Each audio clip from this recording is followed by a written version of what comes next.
What is a retirement plan? Well, let's make this sound really simple. It's whatever you want it to be when you finish work.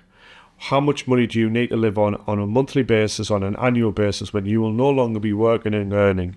As you work and you earn and you save money, this is the accumulation stage of your life. Accumulation means things are growing over time.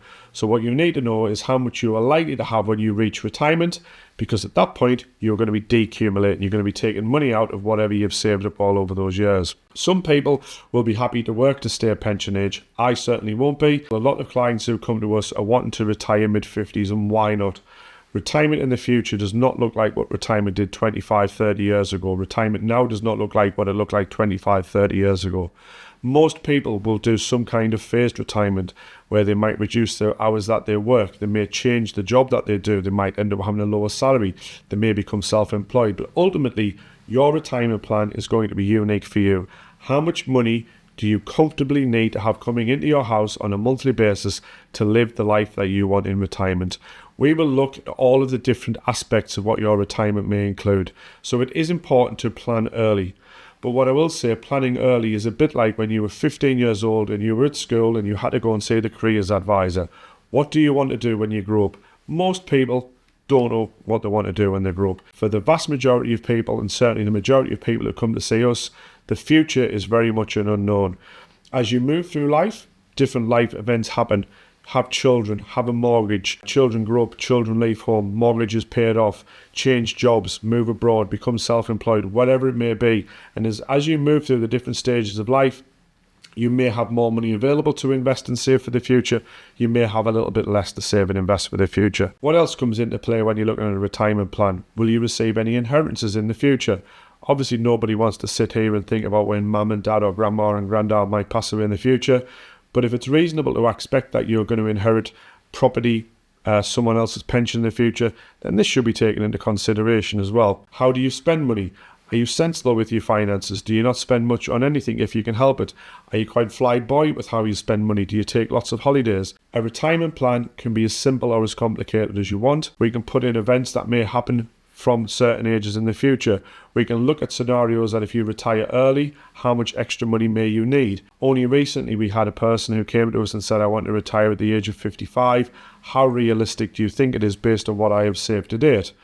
The answer was, what you have saved to date is great. Everyone should be proud of the fact that with everything that's been going on in the world for the last few years, rising cost of this, rising cost of everything, it seems that you've still been able to save some money. What we then looked at for this person is over the next 10, 15 years, how much extra can you possibly afford to save? There was a client not so long ago who was retiring in 2 years' time, and we encouraged him to pay the maximum pension contributions over that 2-year period, which boosted his pension funds by around about £120,000. With the effective tax relief on that, because he was a high rate taxpayer, it only cost him 60% of that amount effectively, because he got 40% in the way of pension tax relief. So it can be very tax efficient to save for a retirement via a pension. So people will come to us and say, I'm going to retire, the state won't provide me anything in the future. That is obviously a load of nonsense. The state pension is currently over £200 a week, assuming you've contributed for the full 35 years that you needed to when you hit state pension age. The current state pension age is 66. That will increase to 67 in 2027. But the state pension is a guaranteed source of fixed retirement income that will increase by the rate of inflation in the future.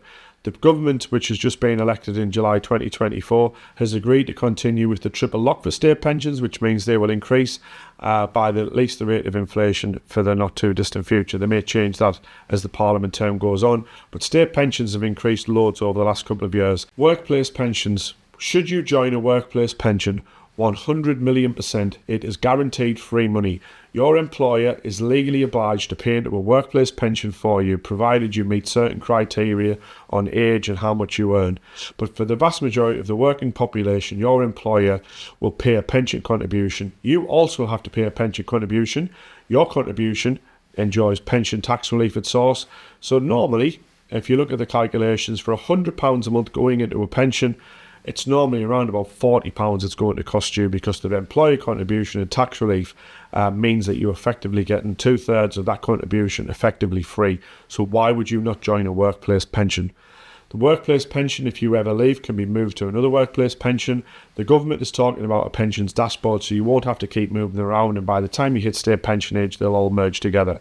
But please, if you have the ability to join a workplace pension, do that.